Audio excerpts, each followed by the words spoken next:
ত্রিপুরায় বেকারত্ব দূরীকরণ ও শিক্ষার অধিকার আদায়ে জেএনজিকে সাথে নিয়ে এবার গোটা ত্রিপুরা জুড়ে বৃহত্তর আন্দোলনে নামার হুঁশিয়ারি ত্রিপুরা প্রদেশ যুব কংগ্রেস সভাপতি নীলকমল সাহা।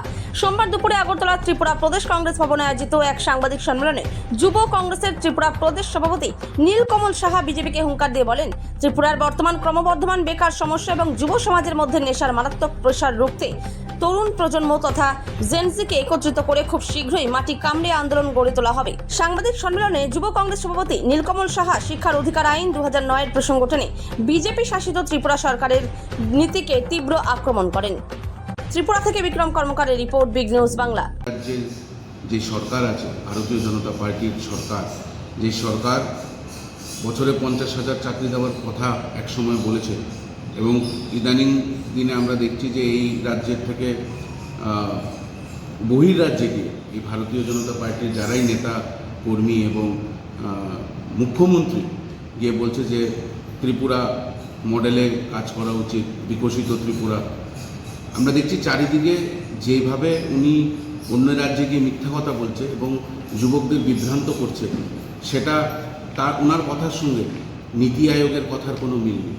নীতি আয়োগ 2026-এ যে রিপোর্ট পেশ করেছে, সেই রিপোর্ট অনুযায়ী আমি আপনাদেরকে বলছি, অ্যাকর্ডিং টু রিপোর্ট ত্রিপুরাতে 4,900-এর ওপরে স্কুল আছে, যেটার মধ্যে 2,450-এর ওপরে প্রাইমারি স্কুল আছে, 1,261-এর ওপরে আপার প্রাইমারি স্কুল আছে, 6,665-এর মধ্যে সেকেন্ডারি স্কুল আছে এবং 564-টার মতন হায়ার সেকেন্ডারি স্কুল আছে, যেটার মধ্যে 340টা স্কুলের মধ্যে খালি একজন টিচার এবং এই 340টা স্কুলের মধ্যে খালি 6,500-এর ওপরে স্টুডেন্টস আছে। মানে আপনি বুঝতে পারছেন যে রাজ্যের অবস্থা কি, যে 300। আজকে সরকারি বেসরকারি সবগুলো স্তম্ভই আমাদের চুপ করে বসে আছে।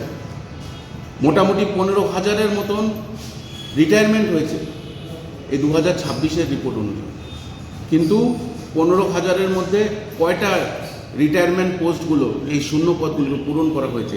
নীতি আয়োগের কথা অনুযায়ী আজকের ডেটে রাজ্যতে 8,020 জন টিচারের ভ্যাকেন্সি অতি সত্বর দরকার। কিন্তু আমরা কি দেখছি যে রবীন্দ্র ভবনে ঘটা করে অনুষ্ঠান করে মন্ত্রীরা সেখানে হলুদ খাম যুবক যুবতীদের হাতে তুলে দিচ্ছে এবং আমরাও হয়তো বা দূরে থেকে ভাবছি যে খাম পেয়ে গেছে মানে চাকরি, কিন্তু জিজ্ঞেস করুন গিয়ে সেই হলুদ খাম পাওয়া ছাত্রছাত্রীদেরকে, কেউ 18 মাস ধরে আজকে বাড়িতে বসা, কেউ 1 বছরের উপরে বাড়িতে বসা, তাদের পোস্টিং এখনও দেওয়া হচ্ছে। যুবক যুবতীদের জন্য চাকরির অফার লেটার চেয়েছিলাম, কিন্তু এর বদলে এই রাজ্য কী দিচ্ছে? রেলগাড়ি দিয়ে আমাদেরকে নেশা এনে দিচ্ছে। তো এই হয়েছে ত্রিপুরার আসল চেহারা, যেটা উনি বহির্রাজ্যে গিয়ে লুকিয়ে রাখে। কিন্তু আজকে নীতি আয়োগের রিপোর্টটাকে কিভাবে লুকিয়ে রাখবে সেটাই প্রশ্ন। আমি এই রাজ্যের আপামর জনগণ, যুবক যুবতী জেনজিদেরকে আহ্বান করব যে প্রথমে নীতি আয়োগ 2026 ত্রিপুরা রিপোর্টটা পড়বেন, এরপরে এবং তারপরে আপনারা একসাথে প্রতিবাদে নামুন। আমাদের প্রতিবাদের সুর বাড়িয়ে তুলতে হবে।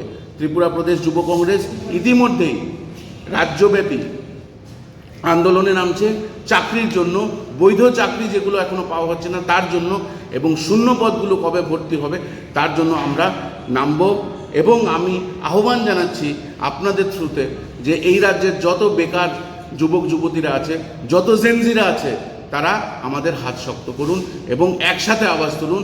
কারণ এই দায়িত্ব খালি আমাদের না, এই দায়িত্ব সবার। এই ত্রিপুরার প্রজন্মকে বাঁচিয়ে রাখার দায়িত্ব আমাদের সবার। আমি এটা নীতি আয়োগের রিপোর্ট। এখানে কি লেখা আছে? নীতি আয়োগের রিপোর্টে লেখা আছে ত্রিপুরা ফেসেস 8,020 টিচার্স ভ্যাকেন্সি, যার মধ্যে 340 সিঙ্গেল টিচার স্কুল আছে, মানে 340টা স্কুলে খালি একজন টিচার আছে। তো নীতি আয়োগ তো সরকারেরই একটা সংস্থা, ভারতীয় জনতা পার্টির সাপোর্টেড একটা সংস্থা। এই সংস্থাও কি তাহলে ভুল বলছে? এই সংস্থাও কি তাহলে মিথ্যে কথা বলছে? এটা তো আমার মুখের বানানো, এটা 8 মে 2006-এর রিপোর্ট। তো এইভাবে আমাদের বুঝতে হবে এবং আমি সাংবাদিক মাধ্যমকে রিকোয়েস্ট করব হাত জোর করে যে এই সমীক্ষাগুলো যেন বড় বড় করে ফার্স্ট পাতাতে তুলে ধরে, প্রত্যেকটা চ্যানেল যাতে এগুলো দেখায় এবং কোনো ভয় না করে।